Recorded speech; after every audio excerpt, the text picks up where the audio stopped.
আজকে প্রথম মিটিং হিসেবে আমরা ডিসাইড করব আমরা কাদের সাথে আলোচনা করব।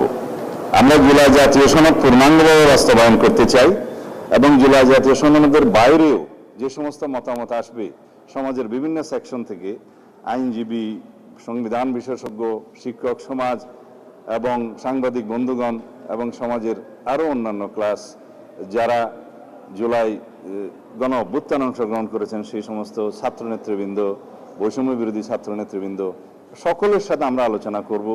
আমরা বিচারপতিদের সাথে আলোচনা করব, আমরা সুপ্রিম কোর্ট আইনজীবীদের সাথে আলোচনা করব। এইভাবে আমরা সমাজের সকল সেকশনের সাথে আলোচনা করে তাদের মতামত নিয়ে জুলাই জাতীয় সনদ বাস্তবায়ন করব এবং জুলাই জাতীয় সনদের বাইরেও সমাজের যে সমস্ত প্রত্যাশা আছে থাকবে সেই সমস্ত বিষয়গুলো অ্যাড্রেস করব।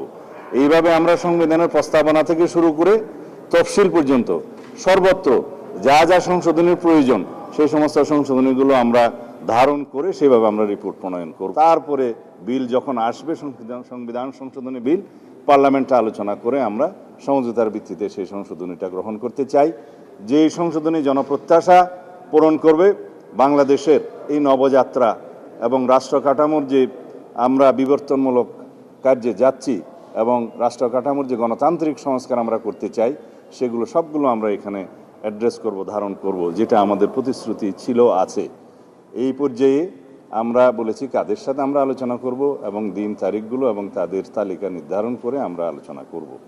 এবং তারপরে একটি কথা আমি বলেছি, বিরোধী দলের পক্ষ থেকে যে 5টি নাম দেওয়ার কথা ছিল সেই নামগুলো আমরা এখনো পাইনি। আমি আশা করি তারা হয়তো অনুধাবন করবেন, এক পর্যায়ে তারা হয়তো তাদের নাম দিবেন এবং তাদের সাথে আমরা আলোচনা করব। এছাড়াও নাম যদি নাও দেয়, আমরা সকল বিরোধী দলীয় যারা দল আছেন, সদস্য আছেন, তাদের সকলের পরামর্শ আমরা গ্রহণ করব। তারা যদি মিটিংয়ে এসে দেয় ভালো, মিটিংয়ের বাইরে দিলেও আমরা সেটা গ্রহণ করব, লিখিতভাবে যদি দেয়। তো এইভাবে আমরা একটা গ্রহণযোগ্য সংশোধনী আনতে চাই এবং জনপ্রত্যাশা সব কিছু আমরা ধারণ করতে চাই। সবার সাথে আলাপ আলোচনা করে আমরা সেই রিপোর্টটা প্রণয়ন